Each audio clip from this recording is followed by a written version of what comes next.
Sobat TV, apa kabar semuanya? Pasti dalam keadaan baik ya. Syukurlah kalau begitu. Kali ini Juwita TV mau menceritakan tentang kisah Rian Jombang. Pernah mendengarkan? Ya, kalau gitu kita mendengarkan ceritanya, ayo.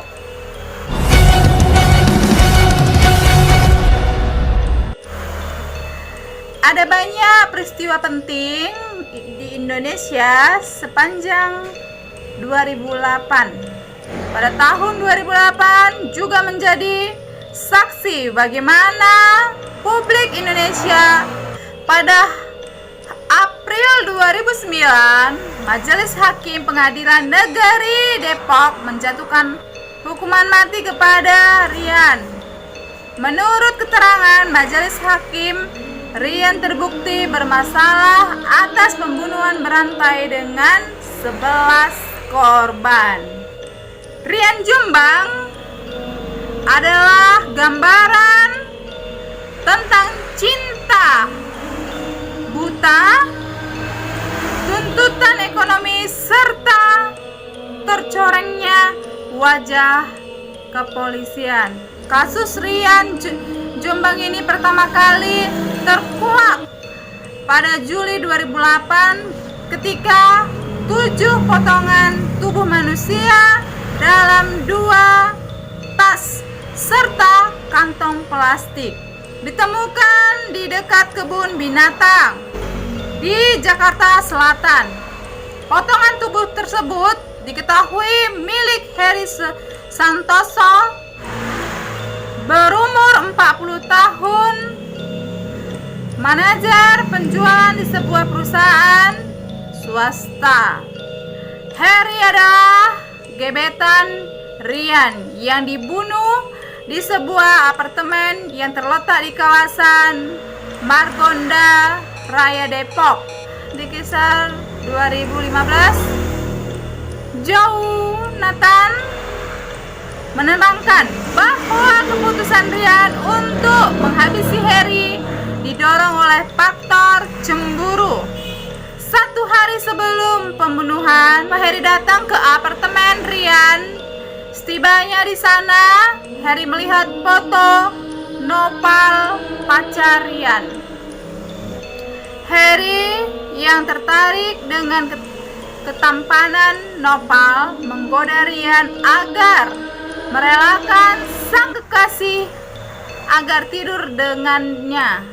Namun, mendengar cetukan tersebut, Rian langsung murka. Keduanya lantas terlibat adu mulut sebelum akhirnya Rian langsung murka. Keduanya lantas terlibat adu mulut sebelum akhirnya berlanjut ke baku hantam. Merasa terdesak, Rian langsung ke dapur mengambil pisau dan menyusup Heri tepat di hulu hatinya. Heri ambruk dan merintih. Dalam kondisi tak berdaya, Rian menyeret Heri ke kamar mandi. Tubuhnya ditelentangkan, kepalanya dihajar dengan tongkat besi. Heri pun tewas. Dilanda kepanikan dan keinginan menghilangkan jejak, Rian lalu memotong tubuh Heri berkepal pisau. Rian memutilasi Heri ke dalam beberapa bagian: lutut, paha, tangan. Itu lantas dimasukkan ke dalam tas dan kantongan plastik. Rian kemudian memanggil taksi dan meminta sang supir mengantarkan Ranggunan dan sanalah kemudian ia membuang potongan tubuh korbannya.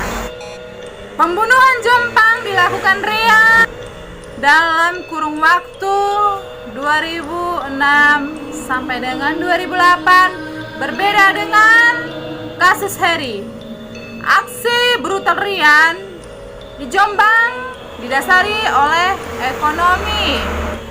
Alasan yang lebih personal. Demikian tentang di Reskrim Polda Jatim, Kombes Pol Rusli Nasution. Seperti dilaporkan, pola pembunuhan yang dilakukan Rian di Jombang adalah sebagai berikut. Rian bertemu korban di suatu tempat dan mengajaknya ke rumah. Dini hari barulah Rian merampas barang-barang berharga milik korban serta mengubur mereka di halaman belakang.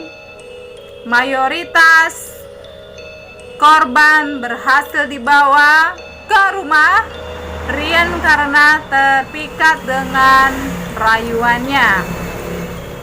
Di luar motif ekonomi dan cemburu, aksi brutal juga didorong rasa trauma masa kecilnya yang sering jadi korban kekerasan ibunya hingga ia dewasa dan akhirnya disalurkan lewat hasrat membunuh. Rusti Probowati Rahayu, psikolog asal Universitas Surabaya yang memeriksa kondisi psikologis sang jagal, menyatakan bahwa kepribadian Rian sangat manipulatif. Rian, kata Yusti, mudah bohong, agresif, tidak mudah ditebak, agosentrik, dan jika menginginkan sesuatu ia tidak melihat dari segi moral. Orang yang seperti Rian itu justru berbahaya karena tidak bisa dideteksi. Beda kalau kita bertemu preman yang penampilannya itu begitu sangat-sangat seram, ya macam-macam ya, seperti begitu ketemu orang seperti itu, radar kita seakan memberi tanda ini orang gawat, jangan didekat-dekat. Berdasarkan pemeriksaannya, Yusti juga menyebut bahwa sosok Rian agak obsesif. Apabila ia punya keinginan terhadap sesuatu, ia akan terus memikirkan bagaimana cara mendapatkannya, bagaimana supaya berhasil. Karena itulah, usai melakukan aksi sadisnya, Nopal datang ke apartemen Rian kepada sang pacar. Rian mengaku bahwa membunuh Heri tak hanya memboyong barang berharga Heri, lantas poya-poya dengan barang hasil rampasan itu. Dalam proses penyelidikan, Rian mengaku telah membunuh Heri. Namun Rian cenderung ceria ketika berkata bahwa ia sudah menghabisi nyawa Heri. Benar saja, Heri bukanlah korban Rian yang pertama. Setelah didesak dengan berbagai cara, Rian mengaku telah menghabisi sekitar 10 orang di kampungnya. Pembunuhan di Jombang dilakukan oleh si Rian dalam kurun waktu 2006-2008 berbeda. 2006 sampai dengan 2008 berbeda dengan kasus Harry. Kasus yang dilandasi oleh alasan yang lebih personal, Polda Jatim sempat salah tangkap. Di sisi lain, kasus Rian Jombang ternyata mencoreng wajah kepolisian. Mereka sempat salah tangkap. Salah tangkap ini terjadi kala polisi sedang mengusut mayat korban bernama Aldo. Dalam kasus itu, polisi menciduk 3 tersangka. Imam Hambal alias Keempat, David Eko Prianto, dan Maman Sugianto. Ketiganya adalah warga desa di Kecamatan Perak, Kabupaten Jombang. Seperti tercatat, Gatra dalam pengakuan Rian menguak kesalahan tahun 2008 bermula dari laporan warga yang menemukan sesosok mayat tak dikenal di kebun tebu Dusun Beran, Desa Bandar. Dari Polsek Bandar tersebut, informasi penemuan mayat itu diteruskan ke Polsek Perak yang pada tanggal 27 September 2007 menerima laporan orang hilang bernama Moh Asrori atau Aldo, warga desa Kalang Semanding, Perak. Polisi mempersilahkan agar pihak keluarga melapor mengenali jasad korban di Rumah Sakit Umum Jombang. Masih mengutip laporan, ayah korban Jalal dan kakak korban Agung Wibowo meyakini mayat yang sudah rusak tersebut sebagai Aldo. Mereka berpatokan pada bekas luka di kaki taringnya yang bingsul, kukunya yang panjang terawat, dan potongan rambutnya yang tipis di kanan kiri, tipis dan tebal di bagian belakang. Oleh polisi, keterangan warga dipercaya begitu saja tanpa melakukan pengecekan ulang sesuai dengan prosedur baku. Berbekal keterangan keluarga, polisi bertindak sembrono menangkap Kemat, David, dan Maman dengan tuduhan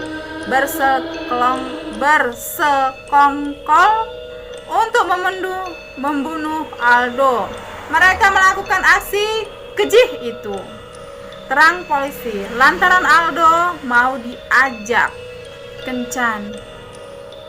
Baik Aldo maupun Kemat kebetulan adalah gay.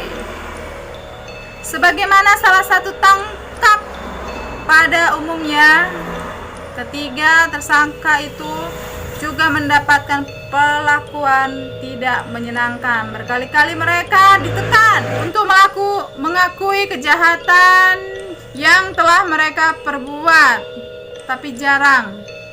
Paksaan selama proses penyelidikan disertai aksi kekerasan, dari pukul sampai didorong dengan pisau. Tekanan tersebut berimbas hingga ke meja di persidangan.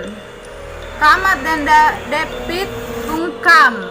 Mereka tak menyanggah tuduhan jaksa.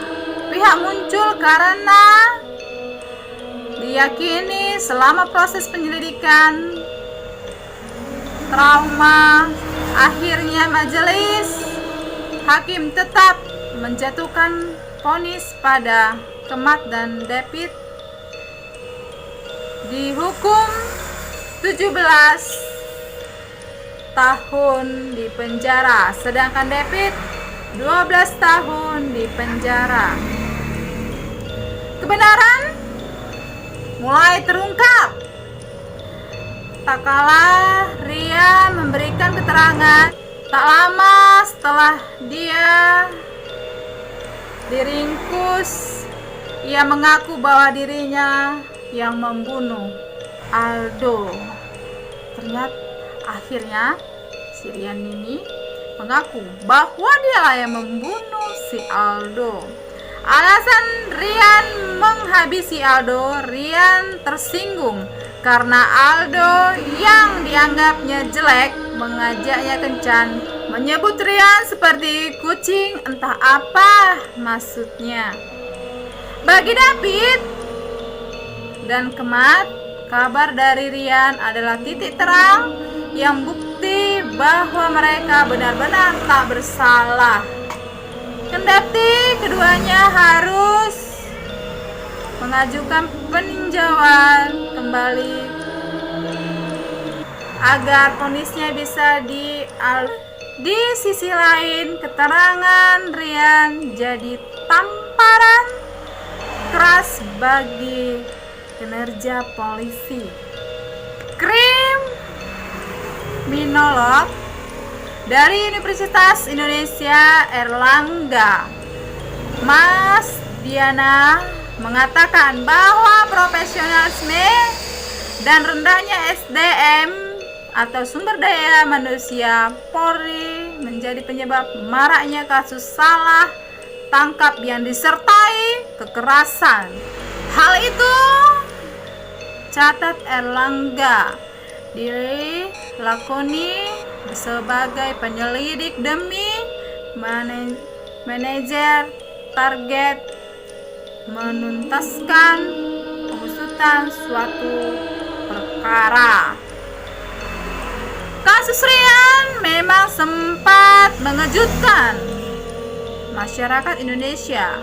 Namun, yang lebih bikin kaget lagi adalah salah tangkap yang menjadi blunder besar. Jadi, cerita dari Rian Jombang.